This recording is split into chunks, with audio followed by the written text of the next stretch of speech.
Shalom, saudara-saudara yang terkasih dalam Tuhan. Pada kesempatan ini kita akan belajar dari satu tokoh Alkitab yang bernama Epaphroditus. Nah, saudara-saudara, Epaphroditus merupakan seorang pengikut Kristus dari jemaat Filipi. Ia patut menjadi teladan bagi setiap kita orang percaya.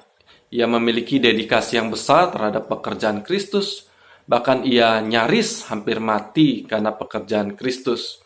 Ia rela mempertaruhkan nyawanya untuk memenuhi kebutuhan dari Rasul Paulus yang masih kurang. Nah, Paulus mengungkapkan rasa hormatnya kepada Epaphroditus dalam Filipi pasal 2 ayat 25 dengan menyebutnya saudaraku dan teman sekerja serta teman seperjuanganku seperti Timotius. Bahkan Paulus menyuruh jemaat Filipi untuk menyambut Epaphroditus dalam Tuhan dengan segala sukacita, menghormati orang-orang seperti dia.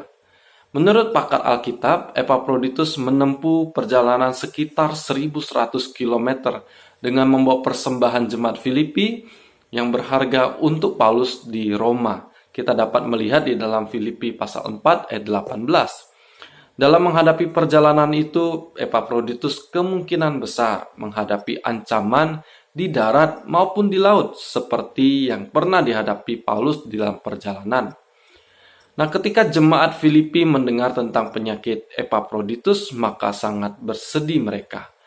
Karena itu, Paulus mengirimkan Epaphroditus kembali dan kemungkinan beserta dengan surat dari Paulus kepada jemaat Filipi agar mereka bersukacita. Apalagi Epaphroditus sangat dikasihi dan ia sendiri sangat rindu kepada jemaat Filipi. Yang menjadi pertanyaan bagi kita, apakah Epaphroditus merupakan seorang hamba Tuhan besar di sana? Tentu tidak. Epaphroditus hanyalah seorang jemaat biasa dan kemungkinan memang jemaat biasa yang diutus untuk membawa barang keperluan Paulus. Tugas yang kelihatannya sederhana dan siapapun dapat melakukannya. Tetapi Paulus menghargai pelayanan Epaphroditus dan mencatatnya di dalam surat Filipi. Jika kita memperhatikan dengan seksama, Paulus menyebut Epaphroditus di dalam pasal 2 di surat Filipi. Nah, tema dari pasal 2 adalah hendaklah kamu dalam hidupmu bersama menaruh pikiran dan perasaan yang terdapat juga dalam Kristus Yesus. Nah, Paulus menasihati gereja agar memiliki pikiran yang sama dengan Kristus yang rela merendahkan diri demi keselamatan dunia. Artinya tidak mementingkan dirinya sendiri. Lalu Paulus memberikan contoh, yaitu dirinya sendiri yang telah rela berkorban dan memakai contoh Timotius yang tidak mencari kepentingan dirinya sendiri. Dan yang terakhir, Paulus mengambil contoh Epaphroditus yang tidak mementingkan dirinya sendiri dan rela meresikokan nyawanya demi pekerjaan Kristus. Dengan kata lain, Paulus menempatkan Epaphroditus setara dengan dirinya, Timotius, dan Yesus Kristus. Jadi Paulus memberikan penghargaan yang tinggi terhadap pelayanan dari Epaphroditus. Melalui kehidupan Epaphroditus, marilah kita menjadi pengikut-pengikut Kristus yang rela mengorbankan kepentingan diri kita sendiri demi pekerjaan Kristus.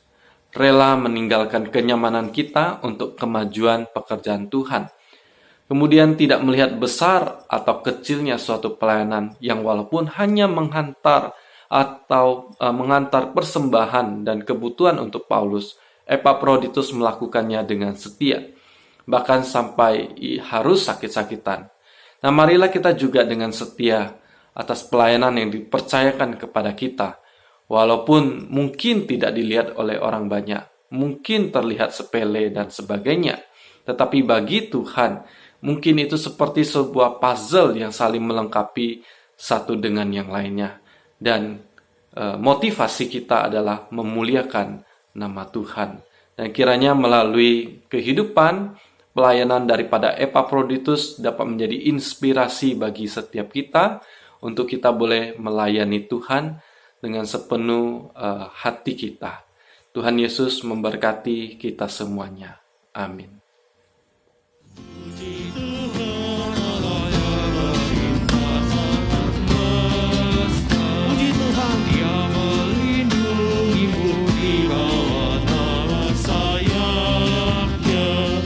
Mari kita berdoa Bila